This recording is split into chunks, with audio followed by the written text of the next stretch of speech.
On that note, what about the big cat rescue, which was featured heavily in Tiger King as kind of a central part to the storyline they were developing? Well, Have you been there, and what are your thoughts on that? yes, and I've spoken to both Carole Baskin and Howard Baskin extensively over the years we were, doing this investigation, and we've been there a number of times. Big Cat Rescue is a true sanctuary, all the criteria that we noted. Tiger King wanted to play Carole and Joe off of each other and make them seem equal. And alleging that Carole killed her husband, who disappeared 23 years ago. No one was ever charged. Big Cat Rescue has been a very strong force in trying to get legislation enacted in the US that would address ownership of big cats. We do not have an overarching federal law. It's a patchwork of state regulations. And in some states, none at all. You could get a cub, put it in some flimsy enclosure in your backyard. You wouldn't need any permits. No one would even know you had it. Was it 4 states in the article? It's 4 states, yeah. And then other states that, may require the equivalent of a dog license. It may change county to county. So there has been legislation introduced into both the U.S. Senate and the House of Representatives called the Big Cat Public Safety Act that would nationalize regulations that make it illegal to own a big cat as a pet, and it would also make cub handling illegal. Right. And that would essentially take care of this kind of roadside zoo breeding issue. If there was no cub petting, then that's the end of that industry. Because the bottom line is it's all about money.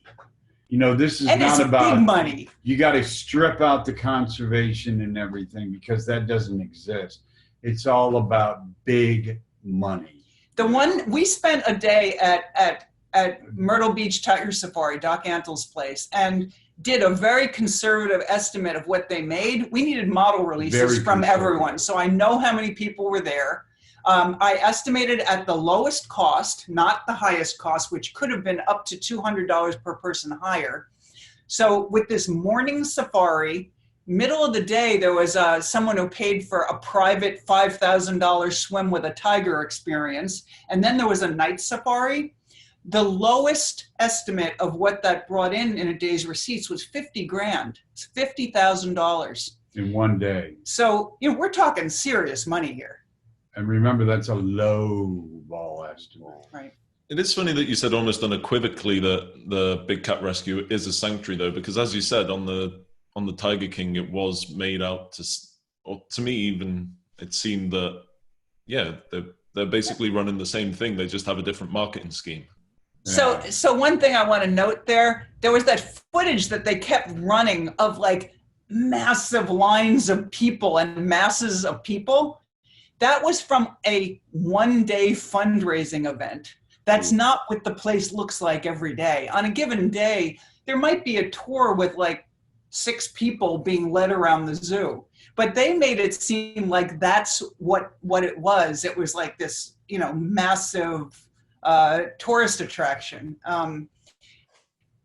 Which you'll see at Wynnewood now. I think if you go online. It opened 2 weeks ago. Dock is open. They are packed. Yeah, they got big tourist boosts from petting, this. cub selfies. Joe Exotic's place and Doc Antle's place. Couple people with masks on. Everybody else just sitting around with tiger cubs. So do you think it's caused more damage than it has solved by glamorizing these eccentric characters? I think there's 2 things, right? You look at these pictures of people jamming, right. Joe Exotic's former zoo that is now run by Jeff Lowe and is doing exactly the same thing short of the murder for hire charges. They are, breeding, cub petting, selling, and then disposing of cubs in that cycle because that's what the industry is.